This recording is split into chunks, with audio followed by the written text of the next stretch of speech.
Page number 38 topic है arithmetic progression. आपको पता ही होगा अरिथमेटिक प्रोग्रेशन क्या है। कंटिन्यूअस जो दो नंबर्स हैं उसके बीच में डिफरेंस सेम होना चाहिए, वो आपके लिए एपी सीरीज होती है। और वो है A plus D, A plus 2d dot dot dot A plus n minus 1d। ये आपकी एपी सीरीज है। इस एपी सीरीज का टर्म नंबर n वो होता है A plus n minus 1 into D, और समेशन ऑफ n टर्म है n by 2 2a plus n minus 1 into D, और एक फॉर्मूला है Sn का n by 2 first term plus last term. इसके अलावा आपने सीखा am का मतलब है अरिथमेटिक मीन। अरिथमेटिक मीन दो नंबर्स होते हैं, एक a होता है और एक नंबर b है, उसके बीच में n अरिथमेटिक मीन आते हैं,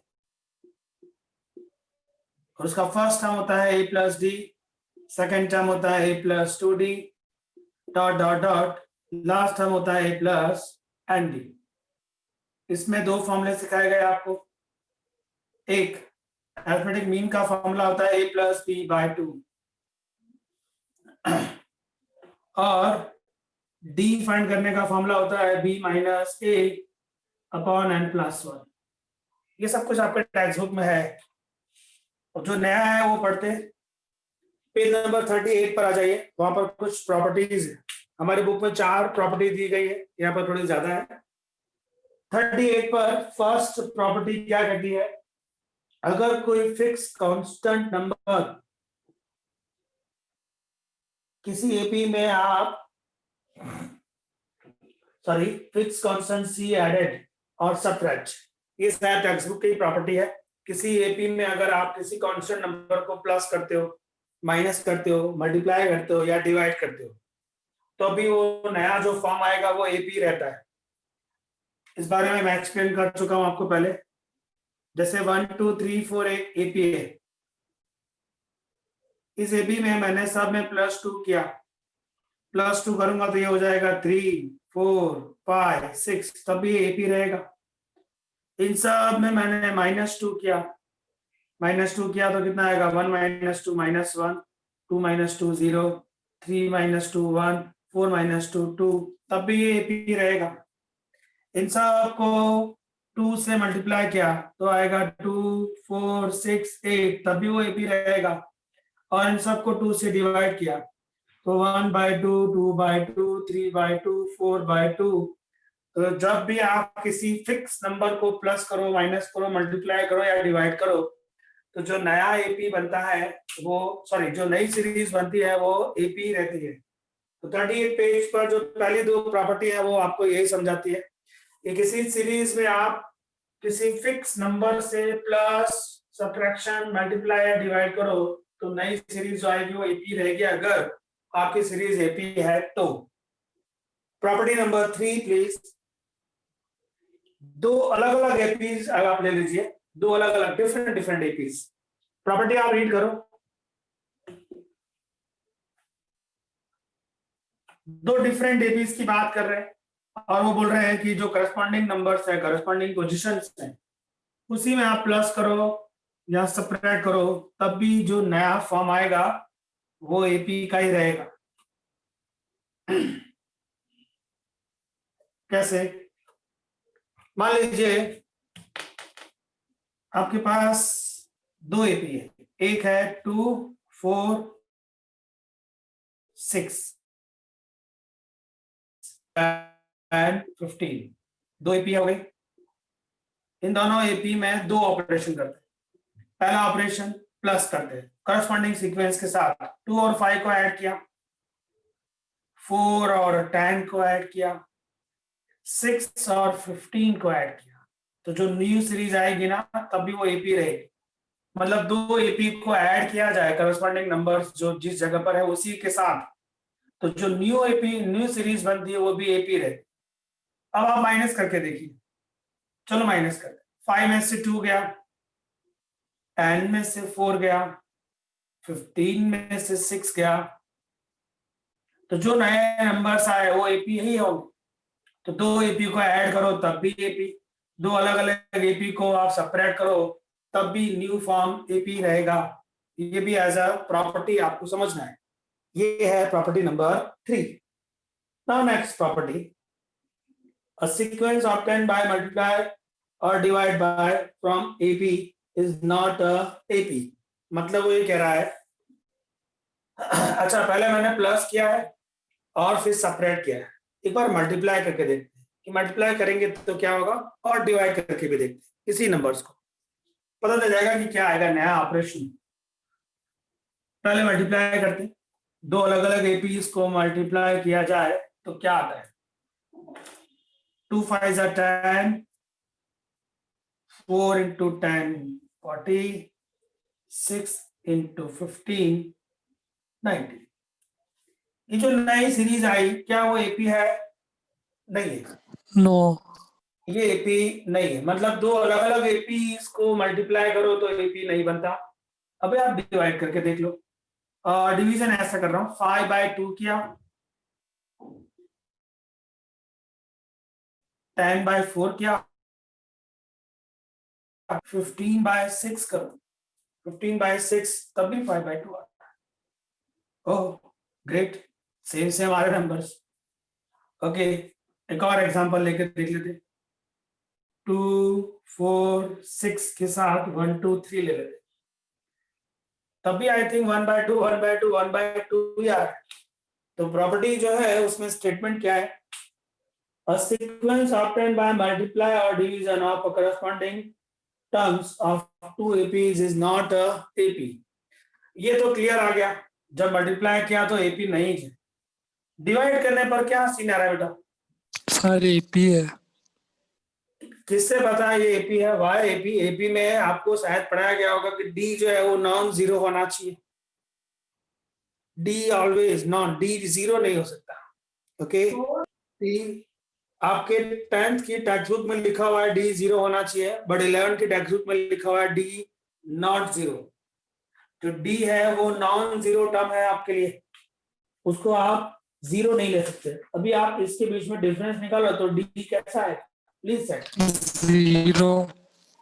हाँ और डी जो है वो आपको जीरो नहीं लेना है। ओके सो अभी प्रॉपर्टी जो आई है उसमें क्या है कि अगर आप दो अलग एपीज को प्लस कर देते हो, दो अलग एपीज को माइनस कर देते हो तो वो एपी ही रहता है, और मल्टीप्लाई कर दो या डिवाइड कर दो तो वो एपी नहीं बनता है। Is that clear? Okay next property please. Property next क्या कहती है, ये मैंने आपको एक सम जब सिखा रहा था उसमें एक्सप्लेन किया था। ये ऊपर जो पोर्शन में लिखा है उसका स्क्रीनशॉट चाहिए तो ले, तो मैं पूरा बोर्ड रफ कर दूं। What do you want? Screenshot चाहिए उसका? आई थिंक आपको याद होगा, याद है। नहीं चाहिए। ओके तो स्पेस मिलेगा एक्सप्लेन करने के लिए। आप जब तक वो प्रॉपर्टी रीड कर लीजिए, वो प्रॉपर्टी क्या कहना चाहती है।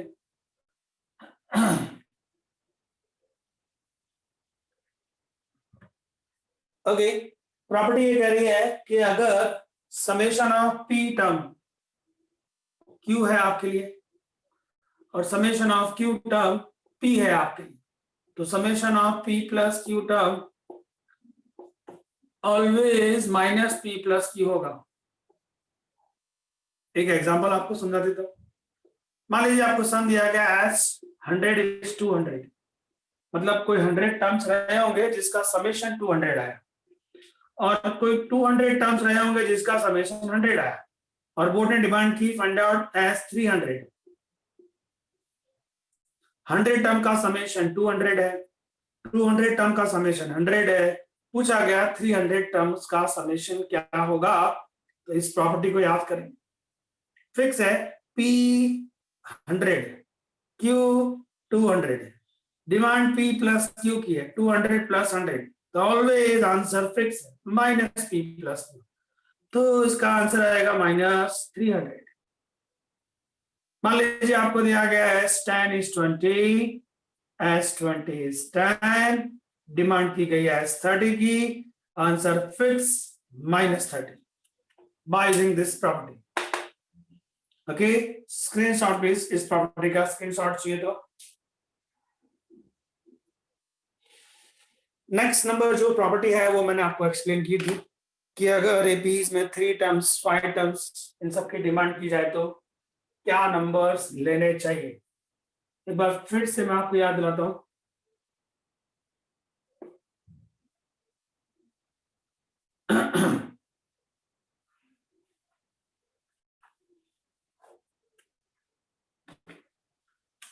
ए है स्टार्टिंग का नंबर, राइट साइड पे जाएंगे तो ए प्लस डी होगा, ए प्लस 2d होगा, ए प्लस 3d बनेगा, ए प्लस 4d बनेगा। लेफ्ट साइड जाना है तो माइनस करते हुए जाना पड़ेगा, लाइक दिस।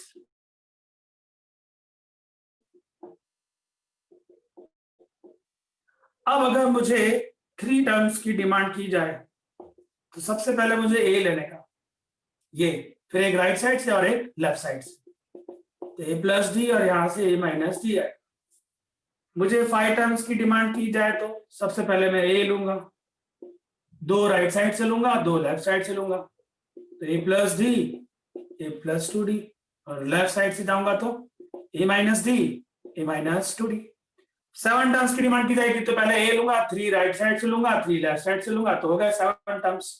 तो ये तो ऑड नंबर्स की बात है कि आपको ऑड नंबर्स कैसे लेने चाहिए। अब बात करें इवन नंबर्स की। मान लीजिए मुझे 2 टर्म चाहिए, मैं ए को ड्रॉप करूंगा, इन दोनों को ए minus D, A plus D.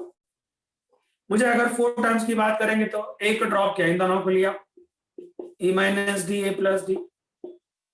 अब आप देखिए ये एपी है और 2 कंटिन्यूअस में जो टर्म्स है वो ये है, ये 2 आपके लिए कैसे टर्म्स हैं, कंटिन्यूअस है, नेबर्स है, तो इन दोनों के बीच का डिफरेंस कितना है, 2 का है। दिस माइनस दिस करके देखिए 2d आएगा। आपने ए को ड्रॉप किया, इसको लिया, मुझे चाहिए 4 टर्म, तो दूसरे 2 टर्म और चाहिए होंगे। अगर मैं इसको ले लेता हूं, यहां पर मान लीजिए मैंने ए प्लस 2d ले लिया, तो इन दोनों का डिफरेंस 1d हो जाएगा, इन दोनों का डिफरेंस 2d हो जाएगा, जो रॉन्ग होगा। तो जब आप 4 नंबर के लिए जाते हो, ए को ड्रॉप करो, उसके पड़ोसी को उठाया, फिर उसके बाद वालों को भी ड्रॉप करो, इसको भी ड्रॉप करो, उसके बाद के नंबर्स को उठाओ, मतलब यहाँ आएगा ए प्लस 3d और ए माइनस 3d।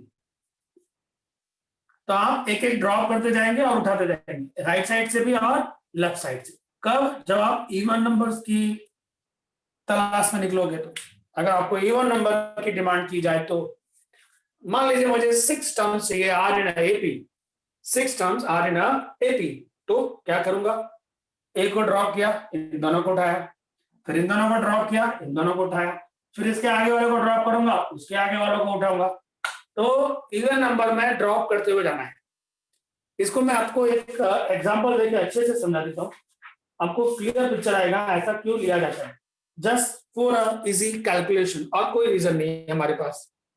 मान लीजिए मैं एक कोऑर्डिनेटर की बात कर रहा हूँ, मेरे पास एक कोऑर्डिनेटर है और मुझे ये कहा गया कि उसके जो एंगल है कोऑर्डिनेटर के, मान लीजिए वो कोऑर्डिनेटर ऐसा है, उसके जो एंगल है 1 2 3 4 वो एपी में है, ओके, और उनके एंगल के बीच का डिफरेंट tan है।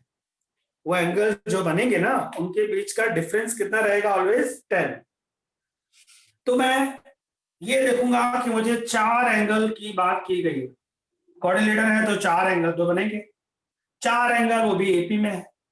एपी में जब मुझे 4 नंबर की जरूरत पड़ती है, 4 टर्म्स की जरूरत पड़ती है, तो मैं रिक्वायर्ड नंबर्स ये लेता हूं। तो ये मेरे आंसर है, ये मेरा आंसर है, ये वो 4 टर्म्स हैं, ये वो 4 एंगल हैं जो एपी में है और उनके बीच का कॉमन डिफरेंस tan है। तो मैं अब कॉमन डिफरेंस tan दिया गया है, common difference is given tan। इन चारों नंबर के बीच का कॉमन डिफरेंस क्या है हमारे लिए, क्या है, 10 है। इन चारों के बीच का कॉमन डिफरेंस 10 दिया हुआ है, बट आपने जो नंबर सपोज किए उसके हिसाब से थियरिकल क्या बनता है, 2D नहीं बनता बेटा।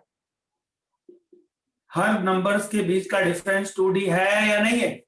हाँ सर है। तो आपको 2D इक्वल टू 10 मतलब Yes. इक्वल टू 5 लेना पड़ेगा। अब बात करें अगर ये आंसर लाने के लिए, तो मुझे डी मिल गया पर ए तो नहीं मिला और ना ए दिया गया है। उसने सिर्फ इतना कहा था कोऑर्डिनेटर्स है, उसमें जो एंगल है उनके बीच का डिफरेंस 10 है और वो लोग एपी में हैं, फाइंड द एंगल्स। तो उसने आपको डिफरेंस दे दिया और ए तो नहीं दिया। अब ए नहीं दिया तो आप, अगर आपने ये सपोज नहीं किया होता तो आपको ए मिलता भी नहीं। अगर आप ओरिजिनल सीरीज में चले जाते हो, जो एपी का ओरिजिनल सीरीज है, मतलब ये इसको भूल जाओ, तो आप वो लिखते हैं कि भाई वो 4 नंबर ये लोग 1 2 3 4 लिखते कि नहीं लिखते? फिर आप उसके हिसाब Yes. से करते हैं। हम लोग जो ये लेते हैं, ये जो एंगल्स, ये जो मैंने लिखे हैं, 3 टर्म्स हो तो ये लेना चाहिए, 5 टर्म्स हो तो ये लेना चाहिए, 2 टर्म्स हो तो ये लेना चाहिए, वो सिर्फ और सिर्फ कैलकुलेशन इजी बनाने के लिए लेते हैं और कोई रीजन नहीं। तो अभी हमको ए फाइंड करना है और जो हम जानते हैं कि चारों कोऑर्डिनेटर कोऑर्डिनेटर में जो चारों एंगल होते हैं उसका टोटल 360 होता है। हमारा राइट बेटा? तो मेरे पास ये Yes. 4 एंगल है, 1 2 3 4। जरा इन चारों को ऐड करो तो कितना आता है? ए 360। प्लस ए प्लस ए प्लस ए 4a आएगा, हाँ sir. Minus 3d plus 3d चला जाएगा, माइनस d प्लस d चला जाएगा, इक्वल टू मुझे जस्ट से 360 लिखना पड़ेगा और ए का वैल्यू 90 हो जाएगा। ए 90 d 5 पहला एंगल क्या? Please sir, A 90 75 25. 105 that's all. तो ये जो सम है वो 4 एंगल्स जिसके लिए बनाया गया हुआ एंगल्स हैं 75 85 95 105 सम ओवर। तो आपको कुछ इस तरह से टर्म्स एंड कंडीशंस दी जाएगी जिसको आपको यूज करना है इसी तरह से। 5 टर्म्स दिए हैं तो कैसे लेना है, 6 टर्म्स दिए हैं तो कैसे लेना है। Is that clear friends? I hope आपको समझ आया होगा कि टर्म्स की बात की जाए तो आपको नंबर्स कैसे उठाने चाहिए। Yes, any doubt? No. और जस्ट ये नंबर्स इस तरह से लेने से कैलकुलेशन में हमको इजी रहता है और कोई रीजन नहीं है इसको लेने का। सर अब अगर डायरेक्ट एक सीरीज पे जाते हो, डायरेक्ट सीरीज पे तब भी सम होगा बट कैलकुलेशन टफ होने के चांसेस। ये तो बहुत ही इजी एग्जांपल दिया है मैंने, कुछ एग्जांपल जैसे मिलेंगे जिसमें कैलकुलेशन टफ होगा। Okay sir please. Yes sir एक बार ऊपर ऊपर से वापिस करा, ये कैसे एजम करना है कराओ ना, क्योंकि मैं अभी ज्वाइन हुई। आपको एपीज में ये लर्न कर लेना है कि अगर 3 टर्म्स की डिमांड की जाए तो ये लेने हैं। ए लिया, एक राइट साइड से एक लेफ्ट साइड से। 5 टर्म्स की डिमांड की जाए, ए लिया, 2 राइट साइड से लेने हैं, 2 लेफ्ट साइड से लेने हैं। 7 टर्म्स की डिमांड की जाएगी, ए लिया, 3 राइट साइड से लेने हैं, 3 लेफ्ट साइड से लेने हैं। एज अ रूल याद करना है। 2 टर्म्स की डिमांड की जाए, ए को ड्रॉप करो, एक राइट साइड से लो, एक लेफ्ट साइड से। 4 टर्म्स की डिमांड की जाए, ए को ड्रॉप किया, एक राइट साइड से एक लेफ्ट साइड से, उसके आगे वालों को ड्रॉप करो, फिर एक इधर राइट साइड से, फिर एक लेफ्ट साइड से। तो जब आप इवन नंबर की बात करें तो एक एक ड्रॉप करते जाना है और उठाते जाना है। पर अगर आप ऑड की बात करेंगे सबसे पहले ए को लेंगे, फिर बच्चों के आधे राइट साइड से और आधे लेफ्ट साइड से लेना है। तो एज अ रूल हम याद रखेंगे कितने टर्म्स की डिमांड है और वो उठाना है। ओके बेटा, स्क्रीनशॉट प्लीज। वापस से हम लोग उस पेज पर आ जाएंगे जहां पर हम लोग कभी प्रॉपर्टीज के बारे में देख रहे हैं। हमारे पहली 7 प्रॉपर्टी मैंने एक्सप्लेन कर दी। नाउ प्रॉपर्टी नंबर 8, आप उस प्रॉपर्टी को थोड़ा ध्यान से रीड कर लीजिए।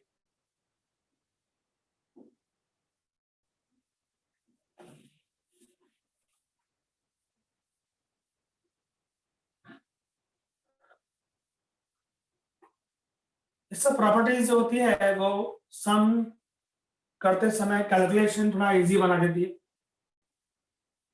कभी कभी डायरेक्ट आंसर भी दे देती है, सम सॉल्व नहीं करना पड़ता आपको। नेक्स्ट प्रॉपर्टी ये कहती है कि अगर कोई एपी है, मान लीजिए ये एग्जांपल दे रहा हूं आपको 1 2 3 4 5 6 7, क्या ये एपी है? एक कॉल देता हूं, यस। तो आप फर्स्ट एंड लास्ट को ऐड करो, कितना आएगा बेटा? 9 आएगा। सेकंड एंड सेकंड लास्ट को ऐड करो तब भी 9 आएगा। थर्ड एंड थर्ड लास्ट को ऐड करो तब भी 9 आएगा।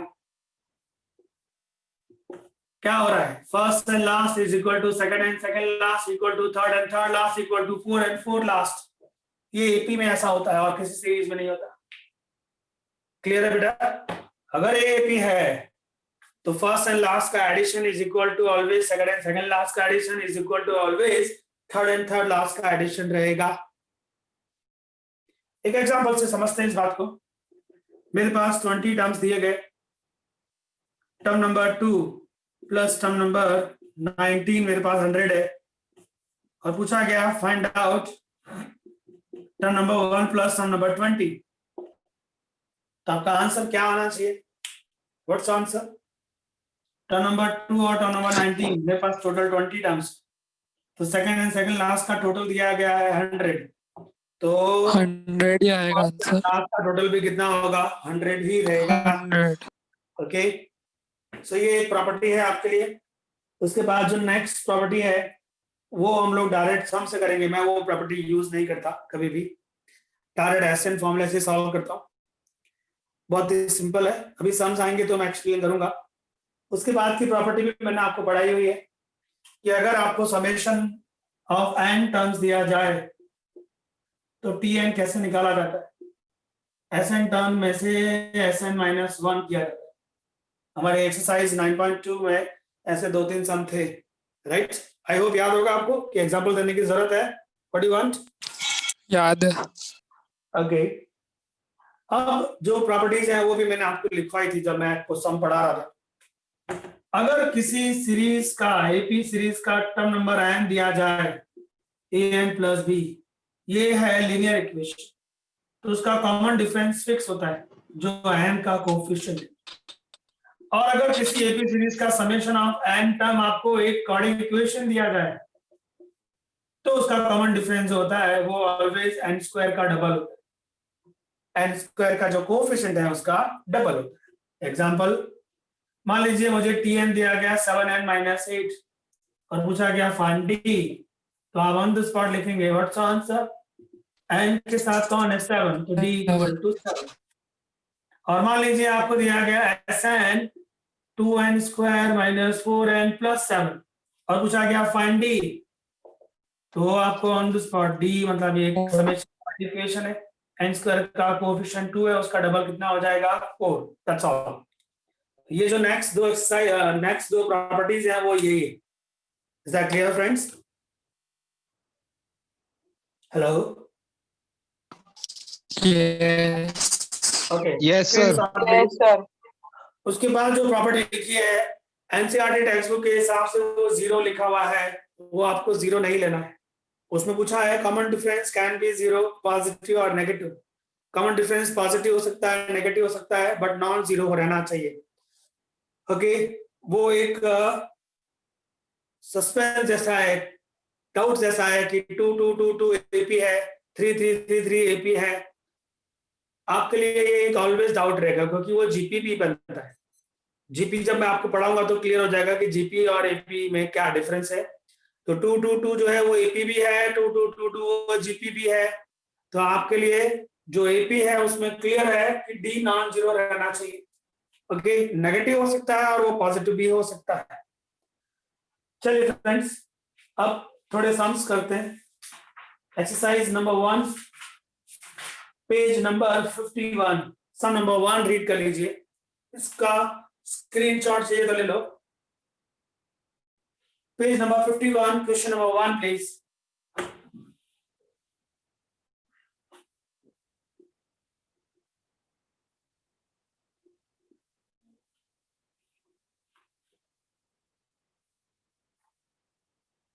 बहुत ही अच्छा क्वेश्चन है वो।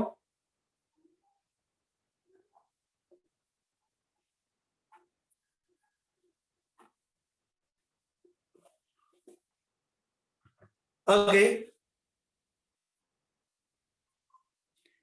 सम कहता है कि दो अलग अलग सीक्वेंस, उसके nth टर्म दे दिया आपको। पहला सीक्वेंस an है, दूसरा sequence bn। nth term an दिया है x raise to 2 raise to 1 by n, x का पावर 2 और उसका power 1 by n, like this, plus y raise to 2 और उसका power 1 by n। The same thing आपको bn दिया है, यही है, और बीच में माइनस। सम ध्यान से समझेंगे, x का पावर 2 और 2 का पावर 1 बाय n दिया गया है। डिमांड है find out a1 into a2 into a3 dot dot dot an क्या आएगा। ओके, आप ऑप्शन देख सकते हैं, 3 ऑप्शन ऐसे हैं जिसके अपॉन में bn है या नहीं, प्लीज सर। यस, तो हमको वो 3 ऑप्शन के हिसाब से सम स्टार्ट करना चाहिए। a1 a2 a3 dot dot dot an के साथ bn मल्टीप्लाई किया तो नीचे bn को बैलेंस करना पड़ेगा। ओके, सो अब हम लोग साइड देखेंगे कि an इंटू bn क्या आता है। चलिए, an इंटू bn, ये रहा an, x का पावर 2 उसका पावर 1 बाय n, y का पावर 2 उसका power 1 by n multiply with x का पावर 2 उसका पावर 1 बाय n, y का पावर 2 1 बाय n। ये तो अलजेब्राइक है। a plus B multiply with a minus B होता है a square minus B square. अब भैया a स्क्वायर कौन है? स्क्वायर का पावर 1 बाय n है, और ये y का पावर 1 बाय n है। 2 रेज टू 1 बाय n है, और एक सामने माइनस में y raise to 2 by n। ये फॉर्मूला बना a plus B multiply with a minus B. अब पावर ऑफ पावर मल्टीप्लाई होता है, डिवाइड होता है, क्या होता है? Power of power. यस बेटा, ऐड या सब्ट्रैक्ट होता है। किसने कहा? पावर ऑफ पावर मल्टीप्लाई होता है सर मल्टीप्लाई बोला था। हाँ, पावर की पावर। हाँ हाँ, स्क्वायर है तो क्या हो जाता है? एक्स स्क्वायर का स्क्वायर एक्स रेज टू 4 हो जाता है। तो यहाँ पर क्या सीन आने वाला है? x का पावर 2 1 बाय n, और ये पावर है तो ये हो जाएगा x square 2 by n। The same thing यार, ये y square 2 by n, power और पावर मल्टीप्लाई। नेक्स्ट पिक्चर क्या आएगा? 2 बाय n है और आपस में 2 बाय n है। सम में x का 4 बाय n। यस बेटा, मुझे सम में x का पावर 2 रेज टू n है या 2 रेज टू n माइनस 1 है? 2 रेज टू n है ना, मैंने सम गलत लिखा है यहाँ पर, सॉरी। सम ऐसा है 1 upon 2 raise to n and 1 upon 2 raise to n। यहाँ पर भी ऐसे ही आएगा, x raise to 1 upon 2 raise to n and y raise to 1 upon 2 raise to n। Sorry, sum ऐसा है, तो यहाँ पर भी चेंज कर देते हैं थोड़ा।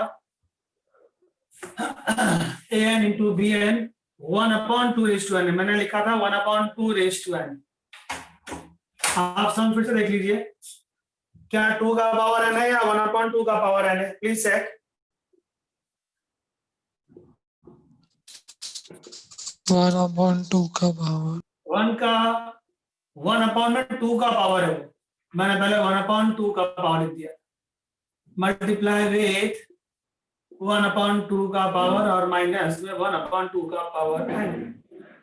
ये a plus B multiply with a minus B है, मतलब a square minus B square होगा। a है मुझे x raise to 1 upon 2 raise to n, और ये है y upon 2 raise to n। Power of power multiply, तो x का पावर आएगा 2 अपॉन 2 रेज टू n और y का power 2 upon 2 raise to n। आप देख सकते हैं कि ये 2 का पावर 1 है, ये नीचे ले लेता हूं अगर, तो x का power 2 raise to n minus 1 हो जाएगा। द सेम थिंग y का power 2 raise to n minus 1 हो जाएगा। ये ऐसा सीन है 2/2 raise to n। How to solve? ये 1 है, ये 2 नीचे जाएगा, बेस इक्वल तो पावर सब्ट्रैक्ट, ऐसा हो जाएगा। तो अभी हम लोगों ने ये देखा कि लास्ट दो टर्म को जब मल्टीप्लाई किया गया, लास्ट दो टर्म को, तो क्या आंसर आया? 2 का पावर n माइनस 1 हो गया कि नहीं हो गया? फिर उसके प्रीवियस टर्म an का प्रीवियस टर्म कौन रहेगा? an minus 1। इन दोनों का जो आंसर आया उसको इसके आंसर के साथ मल्टीप्लाई करूंगा, तो जब n था तो n माइनस 1 बना, तो n माइनस 1 होगा तो क्या बनेगा? n minus 2। n minus 2। उसके बाद n माइनस 2 के साथ करूंगा तो n minus 3, n minus 4, n minus 5, n minus 6 dot dot dot. तो जब ये 1 होगा तो क्या बनेगा? 1 होगा तो क्या बनेगा? 0। 0. Yes, 2 raised to 0, 1/2 raised to 0 upon bn. Anything raised to 0 always 1. तो ये तो 1 हो गया, 1/1 मतलब खाली x बचा। The same thing here, 2 raised to 0, 1/1 is 1 upon में bn. Your answer is x minus y upon bn, option C, calculator. C. Is that clear, friends? Last दो टर्म को मल्टीप्लाई करके देखा, n को मल्टीप्लाई किया तो n minus 1 बना, फिर n माइनस 1 को n माइनस 1 से मल्टीप्लाई करूंगा तो n माइनस 2 बनेगा, फिर n माइनस 2 को n माइनस 2 से मल्टीप्लाई करूंगा तो n माइनस 3 बनेगा, डॉट डॉट डॉट। जब मैं 1 के लिए सॉल्व करूंगा 1 के लिए तो वो 0 हो जाएगा, एक एक कम होता जा रहा है। तो उसके हिसाब से इमेज किया तो x का पावर 1/2 रेज टू 0 आएगा, माइनस में y का पावर 1/2 रेज टू 0 आएगा, anything raise to 0 always 1, so x का पावर 1 माइनस y का power 1, only x minus y बचा। Screenshot please. अब आप सम नंबर 2 देखिए, जैसा कि मैंने आपसे कहा था प्रॉपर्टीज अगर है तो डायरेक्ट आंसर इमेज किया जा सकता है।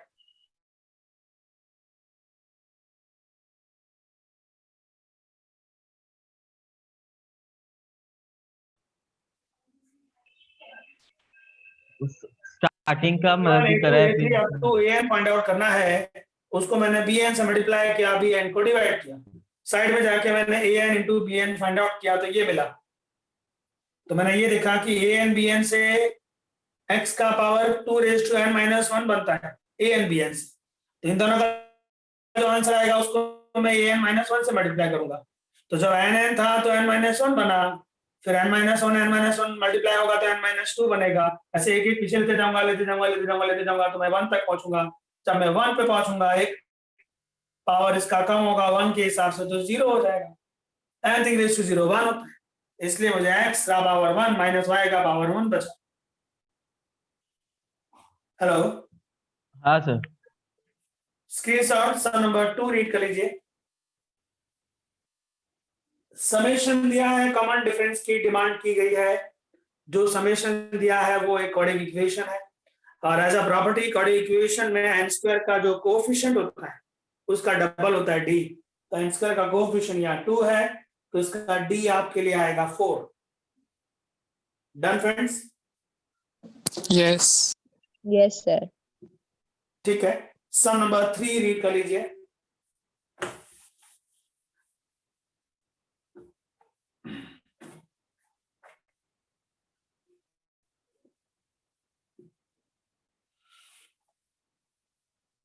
एपी आपने अभी रिसेंटली पढ़ा है, तो इक्वल टू 13 टाइम्स ऑफ 13 टर्म। क्वेश्चन 3 कहता है कि 9 times of term number 9 is 13 times of term number 13।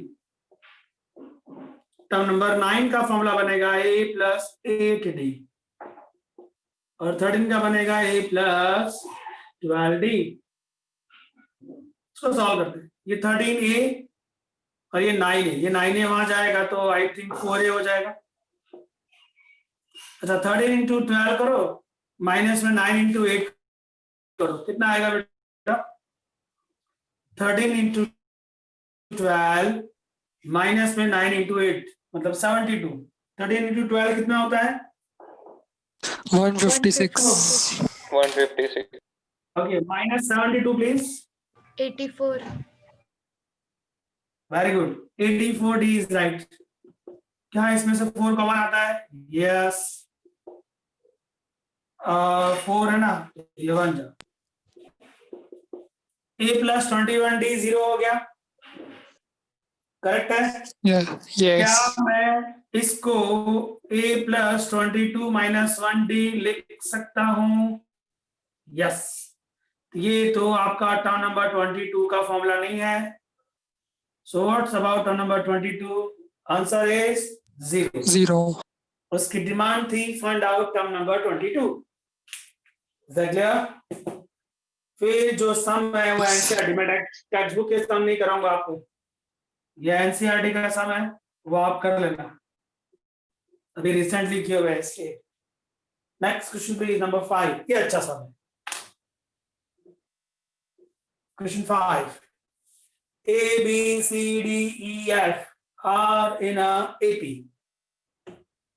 A, B, C, D, E, F. ये लोग AP में है। AP का मतलब होता है second term minus first term equal to third minus second. Difference always same आएगा, D minus C, E minus D, F minus E equal to difference. Okay, मुझे क्या फाइंड आउट करना है? क्या डिमांड की उसने? E minus C, E minus C, ये रहा C वाला टर्म, एक ये रहा और एक ये रहा, E माइनस डी और D माइनस सी। चलिए कैसे निकाल सकते हैं? D माइनस सी को मैंने E माइनस डी के इक्वल लिखा है, दिखता है मुझे ये दो लोग इक्वल है। अब क्या लाना है मुझे? E माइनस सी कैसे आएगा? Please sir, E minus C कैसे आ सकता है? एक काम करते हैं, D minus C, E minus D minus C किया तो both the side minus C करना पड़ेगा, right? Both the side minus C हो गया। ये जो माइनस डी है उसको उठा के यहाँ लाओ, तो ये माइनस डी आ जाएगा, तो डी प्लस डी 2D हो जाएगा, माइनस सी माइनस 2C हो जाएगा। ये E माइनस, ये वहां चला गया, ये E माइनस सी बच गया, E माइनस सी बच गया। हाँ सर। अब E माइनस सी का आंसर क्या आया? 2 कॉमन के साथ D माइनस सी। क्या D माइनस सी वही आ गया? यस। ऑप्शन में क्या दिया हुआ है?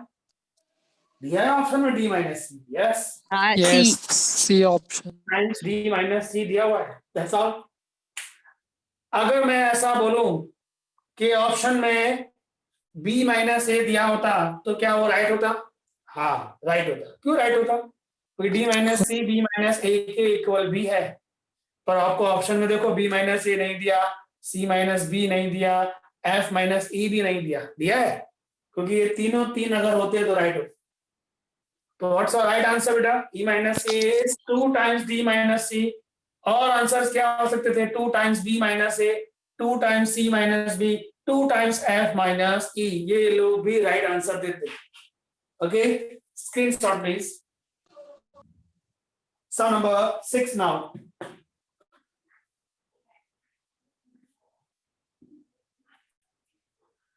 सम नंबर 6 रीड कर लीजिए।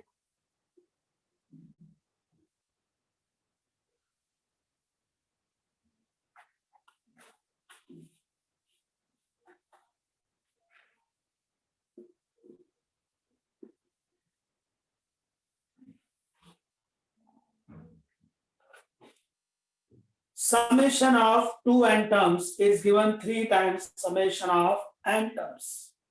बहुत अच्छा क्वेश्चन है। अगर आपको पता हो Sn जो है n by 2 2a plus n minus 1d होता है, और जो दिया है डेटा उसके हिसाब से बात करें तो S2n इक्वल टू होता है 3 टाइम्स Sn। इसको सॉल्व करते हैं। S2n compare with this, n के प्लेस पर 2n क्या आएगा? 2n by 2 2a plus 2n minus 1d equal to 3 टाइम्स Sn क्या है बेटा, n by 2 2a plus n minus 1d, ये n बाय 2 कट, 2 2 जा 4a, 2 2 जा 4n minus 2d, 3 2 जा 6a, 3n minus 1 into d. Sir Now 3n minus 3 let आएगा. them, हाँ 3n minus 3, सॉरी चाय पीने टाइम हो गया, अभी मैं गलतियां करूंगा, चाय मिल जाए तो अच्छा. 3n minus 3 into d है, यहाँ सही किया मैंने. Well 6a and 4a वहां जाएगा तो 2a हो जाएगा बेटा. ये जो d है वो वहां जा रहा है तो d is a common part. So we have 3n minus 3 minus 4n. ये बंदा वहां गया है, प्लीज सर साइन चेंज करेगा. प्लस 4n है माइनस 4n, माइनस 2 है तो plus 2 equal to 0. Next line please. This is 2a plus d. 3n minus 4n is a minus n, minus 3 plus 2 is a minus 1 equal to 0. So I hope 2a equal to ये पूरा term अगर मैं सामने भेजता हूं तो n plus 1 into d हो जाता है. So जो कंडीशन हमको दी गई, कंडीशन थी s2n is equal to 3sn. उस कंडीशन से हम लोगों ने प्रूव किया कि 2a का वैल्यू ये है. अब डिमांड जो है उस पर फोकस करते हैं. क्या डिमांड है? S3n divided by Sn. S3n divided by Sn. What about S3n from here? In place of n, 3n रख के कॉपी करते. 3n by 2 in bracket 2a plus 3n minus 1 d divided by Sn again, n by 2 2a plus n minus 1 d. Yes friends, any doubt? Is that the कोई doubt? Any query? No, sir. No. No, sir. Okay, next line please. n by 2 cancel. And what is the value of 2a? 2a the value N is n plus 1 into d. Apply कर दीजिए. आप देख सकते हैं n by 2 चला गया है, 3 बच गया है. ब्रैकेट के अंदर चलते हैं. 2a है n plus 1 into d, plus में 3n minus 1 into d. Right है बेटा. अपॉन की बात करें तो n by 2 चला गया है, but what is the 2a? 2a is n plus 1 into d plus, please here in place of 2a आपने लिखा है n plus 1 into d plus n minus 1 into d. बोलिए बेटा. अब क्या करना है? Next step I think d common and cancel. d common and cancel क्या बचता है? 3 इन ब्रैकेट. क्या कोई कंफ्यूजन है किसी को d common and cancel step में? No, sir. No. Okay so यहाँ बचता है n plus 1 प्लस में 3n minus 1. अगर आप देखें तो n और 3n हो जाएगा 4n, प्लस 1 और माइनस 1 चला जाएगा. सही है. Divided by d and d cancel हो चुका है. n plus 1 n minus 1 तो कितना बच रहा है? यस बेटा 2n. 2n. अब n भी जा रहा है तो 12 by 2 तो ओनली 6 आया. क्या ऑप्शन में हमारे पास 6 दिया हुआ है? Yes. Yes, B Bombay is your answer. I hope आपको सम समझ आया होगा. रिपीट करना है या चलेगा? What do you want? Sir एक बार रिपीट करना. S2n इक्वल टू 3Sn दिया था. S2n का फॉर्मूला लगाया, 3 into Sn का फॉर्मूला लगाया. सामने सामने जो टर्म था वो कैंसिल किया, ये जो नंबर बचा उसको अंदर मल्टीप्लाई कर दिया. इसमें भी ऐसे ही किया. लाइक टर्म कलेक्ट कर लिए. लाइक टर्म कलेक्ट किया आप लोगों ने तो हमको 2a इक्वल टू ये रिजल्ट मिला. इसकी डिमांड थी S3n और Sn का फॉर्मूला लगाया, जो कैंसिलेशन में आ रहा था उसको कैंसिल कर दिया, और जो रिजल्ट हम लोगों ने बनाया था 2a का n plus 1d उसको अप्लाई कर दिया. अप्लाई करने से ऊपर नीचे दोनों से डी कॉमन कैंसिल हो गया, जो बचा वो आपका आंसर था 6 एंड ऑप्शन बी बॉम्बे आपके लिए 6 दिया हुआ है। इज दैट क्लियर निराली? Yes sir. ओके, सम नंबर 7 में आपको एक्सप्लेन कर चुका हूं। एक क्वाड्रिलेटरल है, 4 एंगल्स हैं, उसमें कॉमन डिफरेंस आपको 10 दिया हुआ है। जब मैंने आपको थ्योरी एक्सप्लेन की थी आज के लेक्चर में, उसी टाइम पर ये सम एक्सप्लेन किया था। आंसर भी आपको याद होगा शायद 75, 85, 95, 105, right friends? So please right Yes. Sum number 7। उसके बाद 8, 9, 10 ये जो सम्स हैं वो एनसीईआरटी। सम नंबर 13, 14 ये भी जो सम्स हैं NCERT. NCERT that means on a textbook sum, जो आपको खुद ट्राई करने चाहिए। बट सम नंबर 11 एंड 12 दोनों बहुत ही अच्छे question. Screenshot and sum number 11 read कर लीजिए। 11 एक्चुअली एक थ्योरी है, उसका जो सम है उसको आप एज अ रूल लर्न करेंगे। जैसे हम लोगों ने कुछ प्रॉपर्टीज लर्न की, प्रॉपर्टीज में आज कुछ प्रॉपर्टीज आई थी आपकी थियरी में। 11 नंबर भी एक प्रॉपर्टी को रिप्रेजेंट करता है। एज अ रूल उसको याद रखेंगे आप। कुछ प्रॉपर्टी मैं आपको अपनी तरफ से ऐड करवा देता हूं, अभी तक मैंने आपको एक्सप्लेन नहीं की इसलिए। For example, if 3 numbers are in AP, then middle term का double is equal to first term plus last term होता है। बहुत ही इंपॉर्टेंट प्रॉपर्टी है ये। Note first A B C are in AP, meaning ये है कि अगर 3 नंबर एपी में है तो मिडिल टर्म का डबल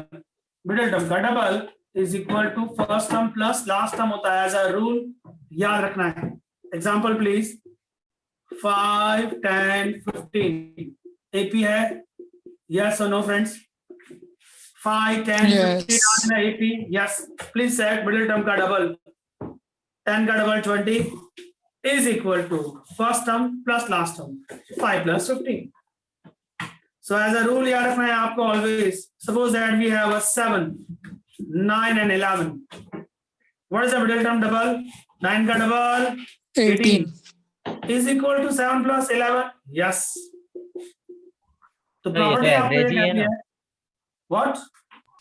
ये तो एवरेज ही है ना? Average. Yes, average. पर एज अ रूल आपको ये प्रॉपर्टी बहुत सारे सम्स में काम आएगी। अगर 3 नंबर एपी में है तो मिडिल का double equal to first plus last रखना है always. Okay, the same thing ये जो सम नंबर 11 है वो भी एज अ प्रॉपर्टी आपको याद रखना है कि 1 upon B minus C, 1 upon C minus A and 1 upon A minus B AP है। तो अपॉन पे जो नंबर्स हैं उसका स्क्वायर भी एपी में होता है। सम नंबर 11 एज अ प्रॉपर्टी आप यूज करेंगे उसको। एबीसी आपको कुछ नंबर्स दिए जाएंगे जिसका रेशियो मतलब फ्रैक्शन अगर किया जाए 1 अपॉन 1 अपॉन 1 अपॉन तो वो एपी बनेगा। अगर ऐसा हुआ तो उसका स्क्वायर भी एपी में रहेगा। इसके साथ साथ आपको कुछ लॉग की प्रॉपर्टी भी लर्न करनी है, लॉगरिथम की properties. I hope 9th standard आपने लॉग पढ़ा होगा, इसका स्क्रीनशॉट लो। मैं आपको कुछ लॉग की प्रॉपर्टी भी एक्सप्लेन कर दूं। बहुत ही इंपॉर्टेंट प्रॉपर्टीज है, 12th साइंस में भी बहुत काम आएगी आपको। Screenshot please. And sum number 12 के लिए कुछ लॉग की प्रॉपर्टी करते हैं। लॉग की अभी जो मैं प्रॉपर्टी एक्सप्लेन करूंगा 12th साइंस में डिफरेंशिएशन एंड इंटीग्रेशन दोनों चैप्टर में आपको काम आएंगी। फर्स्ट थिंग, लॉग की प्रॉपर्टी में फर्स्ट प्रॉपर्टी है लॉग ए इंटू बी क्या होता है? वो होता है log a plus log b। मैं आपको बता दूं कि log एक्चुअली क्या है, x होता है, उसका बेस यहाँ होता है। आप उसको रीड करते हैं log x to the base y। Base अगर मेंशन ना किया जाए तो डिपेंड करता है कि आप कौन सा चैप्टर सॉल्व कर रहे हैं।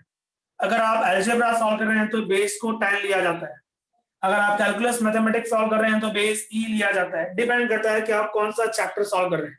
और अगर आपको बेस मेंशन किया जाए तो वही बेस आपको यूज करना है।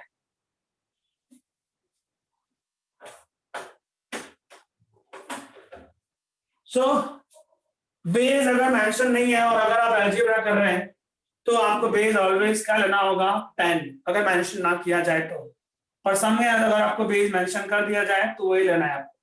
फिलहाल मैंने मेंशन नहीं किया, और अगर मैं मान लूं कि मैं अलजेब्रा सॉल्व कर रहा हूं तो यहाँ पर बेस क्या लिया जाएगा, मेरे हिसाब से 10 लिया जाएगा। ओके, और अगर मैं कैलकुलस मैथमेटिक्स करता हूँ, जो 12 साइंस का 65% पूरा कैलकुलस मैथमेटिक्स है, उसमें कहीं पर भी बेस नहीं दिया जाएगा, आपको समझना होगा कि बेस ई है। Well, first property log A B, दो नंबर्स का मल्टीप्लिकेशन अगर है, बेस 10 कंसिडर कर लेते हैं तो दो नंबर को आप सेपरेट कर सकते हो, बीच में प्लस आ जाएगा, ये लॉग की प्रॉपर्टी बोलती है। सेकंड प्रॉपर्टी क्या कहती है कि अगर दो नंबर्स के बीच में डिवीजन का साइन है, बेस 10 कंसिडर किया है हम लोगों ने, तो आप दोनों को सेपरेट कर सकते हैं, बट बीच में माइनस आ जाएगा, लॉग ए माइनस लॉग बी। अब थर्ड नंबर की बात करें, लॉग ए का पावर बी है, ए का पावर बी, तो ये जो पावर है वो नीचे उतर जाता है, बी इंटू लॉग ए। पावर रियल लाइफ में भी नीचे उतर जाता है लोगों का, अगर आपको बहुत पावर है तो लॉग ने ऐसा समझाया कि पावर आप चाहे तो नीचे उतार सकते हैं, A raise to B power down. इसका एग्जांपल समझते हैं, लॉग एक्स रेज टू 4 है, जस्ट मान लीजिए एक्स रेज टू 4 है, तो आप इसको लिख सकते हैं 4 into log x, power down 4 into log x. और इसका रिटर्न भी पॉसिबल है, return that means suppose that we have 2 log 8, तो आप इसको लिख सकते हैं log 64। कैसे कैसे हुआ, ये 2 8 का पावर हो गया और 8 स्क्वायर 64 हो गया, लाइक दिस। तो ये लॉग की प्रॉपर्टीज है, आप समझो अभी सॉल्व कर रहे हैं सारे के सारे। लॉग ए, उसका बेस बी, और उसका आंसर सी है, लॉग ए बेस बी, आंसर अगर सी है, और अगर आपको ये लॉग को कट करना है, ये लॉग हटाना है, तो a equal to B raise to C हो जाएगा।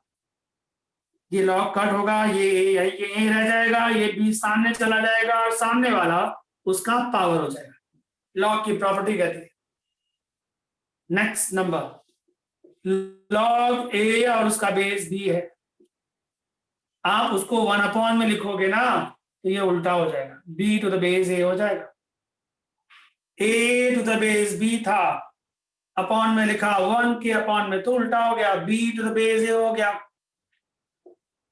और अगर बात करें, मेरे पास log a to the base b है, a to the base b, और मुझे log a अपॉन में log b लिखना है, मतलब जो a का बेस था वो खुद log का नंबर हो गया, तो मुझे अपने हिसाब से कोई log यूज करना पड़ेगा, मैंने 10 ले लिया। इसको कहते हैं change the base property, base b था चेंज होके 10 हो गया, तो कैसे हुआ, log a to the base b था, आपने क्या लिख दिया, a to the base 10 divided by b to the base 10। इसका एग्जांपल देता हूं, log 4 टू द बेस 2 है, जस्ट मान लीजिए, तो अगर ऐसा है तो मैं लिखूंगा log 4 अपॉन log 2, बेस मुझे जो चाहिए वो ले लूंगा, चेंज द बेस प्रॉपर्टी का नाम है, मतलब जो बेस आपको चाहिए वो आप ले लो।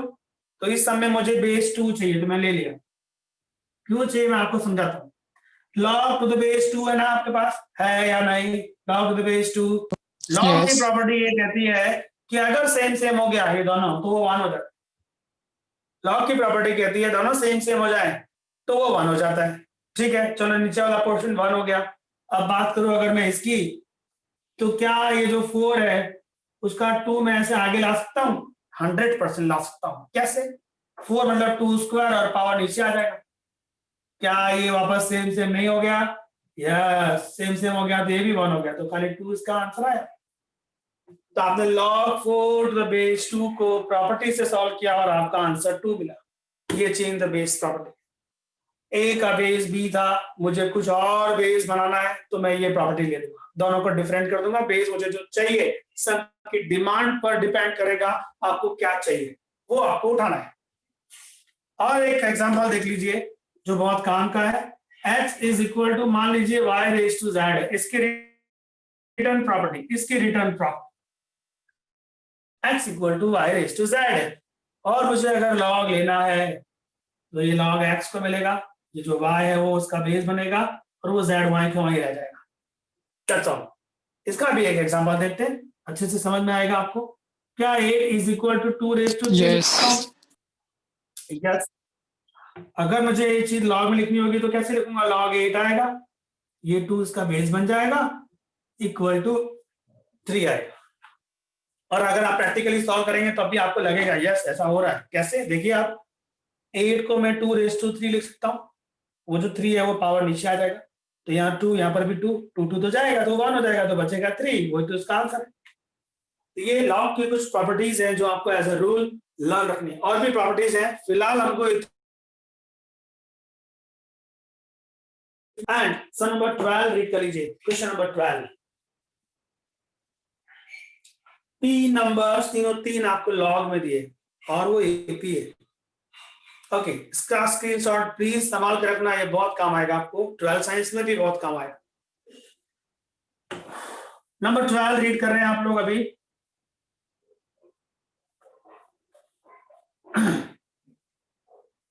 तीन नंबर्स एपी में दिए गए और वो तीनों नंबर्स लॉग में है। Okay,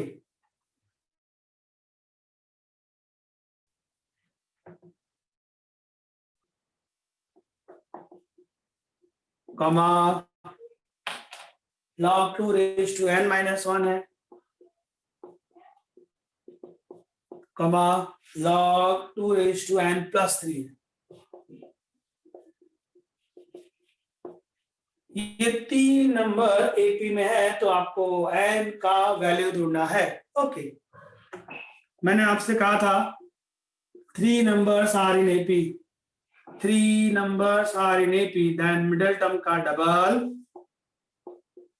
is equal to first term plus last term होता है क्या नहीं होता है बेटा? Yes. मिडिल टर्म का double is equal to first term plus last term। चलिए आगे चलते हैं। लॉग की प्रॉपर्टी कहती है कि जो मल्टीप्लिकेशन में है वो पावर भी हो जाता है, तो ये पावर हो गया। लॉग की प्रॉपर्टी कहती है अगर प्लस है तो मल्टीप्लाई कर सकते हैं आप, तो ये 2 into 2 raise to n plus 3 हो, सामने सामने लॉग कैंसिल हो गया, बचा क्या? 2 रेज टू n माइनस 1 का स्क्वायर, यहाँ पर क्या बचा? 2 raise to n plus 3। Side में चलते हैं और मान लेते हैं कि 2 रेज टू n वो है y, जस्ट सपोज, तो जहाँ 2 रेज टू n है वहां y लिख दिया, यहाँ पर भी y लिख दिया। Expand please, y square minus 2y plus 1, this is 2y plus 6, y square ये बंदा यहाँ पर आया माइनस 4y, ये यहाँ पर आया माइनस 5। क्या इसका फैक्टर पॉसिबल है? y minus 5, y plus 1, just check right और wrong. y into y square plus y minus 5y minus 4y minus 5, सही है। क्या बात है। तो y की वैल्यू 5y एंड y की वैल्यू माइनस 1 है। फ्रॉम दिस y क्या है? y है 2 रेज टू n, y है 2 रेज टू n। क्या ये जो मैंने बॉक्स बनाया ये चीज राइट है या रॉन्ग है? Please sir, 2 raise to n कभी माइनस 1 बन सकता है? पॉसिबल नहीं है बॉस। ऑलवेज ग्रेटर देन 0 होता है, वो कभी 0 भी नहीं बनता, ऑलवेज ग्रेटर देन 0 होता है। दैट मीन्स ये चीज पॉसिबल नहीं है, बची सिर्फ ये चीज 2 raise to n equal to y।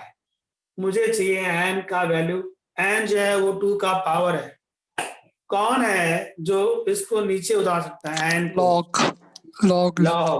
Log की प्रॉपर्टी कहती है कि अगर मैंने y को लॉग दिया तो ये उसका बेस बनेगा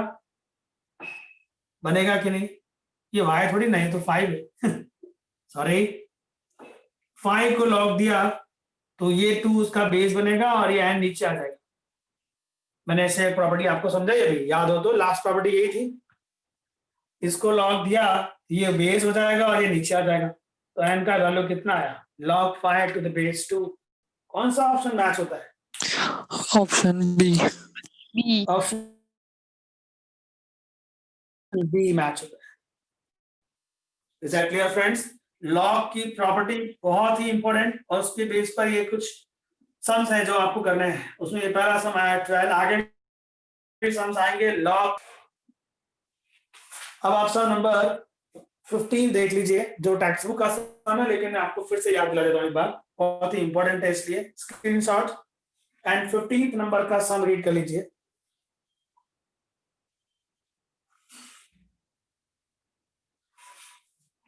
ओके डन।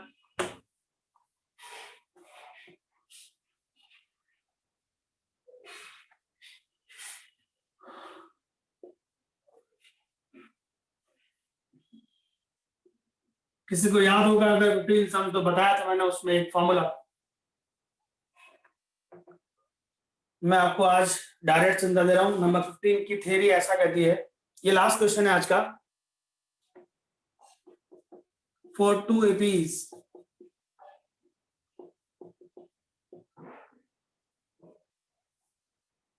अगर आपको समेशन का रेशियो दिया जाए तो उसका एन होता है डबल -1। मैं ऐसा लिख दे रहा हूं 2n-1। यहां पर चलो कैपिटल एन ले रहा हूं, 2n डबल -1। और अगर आपको टर्म का रेशियो दिया जाए तो उसका एन होगा n+1/2। एज अ रूल याद रखेंगे, कैसे यूज करना है वो समझते हैं। 15 नंबर का सम, आपको समेशन का रेशियो दिया गया, कितना है समेशन का ratio? 7n+1, 7n+1, 4n+27। 4n+27। और डिमांड किसकी गई है? कौन से टर्म की डिमांड की गई है? 11th term. 11th term. देखिए समेशन दिया है, टर्म की डिमांड है, तो फॉर्मूला क्या कहता है? डबल -1, 11 का डबल 22, -1 21। अगर 21 रख दीजिए, इसमें सम हो गया, सम ओवर। सिर्फ एन की जगह क्या लिखना है आपको? 21। और मान लीजिए मुझे S 35/S-35 की डिमांड की गई होती, तो मतलब टर्म दे दिया 22/2। होता, तो मैं एन क्या लेता? 35 + 1/2, 18। एन की वैल्यू क्या लेता बेटा? 18। ये दोनों में डिफरेंस समझ लेना। समेशन का रेशियो दिया हो और टर्म का रेशियो मांगा हो तो ये फॉर्मूला लगेगा डबल -1। और अगर टर्म का रेशियो दिया हो और समेशन का रेशियो मांगा हो तो फॉर्मूला लगता है n+1/2। होली friends, sum number 15 clear? Any query? No. And 3 sum मैं आपको दे रहा हूं, वो आप ट्राई करेंगे। एक है 17 नंबर, एक है 18 नंबर एंड 21 नंबर। ये आपको ट्राई करना है। ओके, बेसिक सम्स हैं एकदम सिंपल से। 9.2 एक्सरसाइज में लास्ट के दो सम थे उस तरह से। प्रॉब्लम सम्स हैं, ए और डी और एन जो भी है आपको डिसाइड करना है। तो जस्ट ट्राई 16 नंबर, सॉरी 16 नहीं, 17 नंबर, 18 नंबर एंड 21 नंबर। इसका स्क्रीनशॉट ले लीजिए, रिकॉर्डिंग बंद कर देना।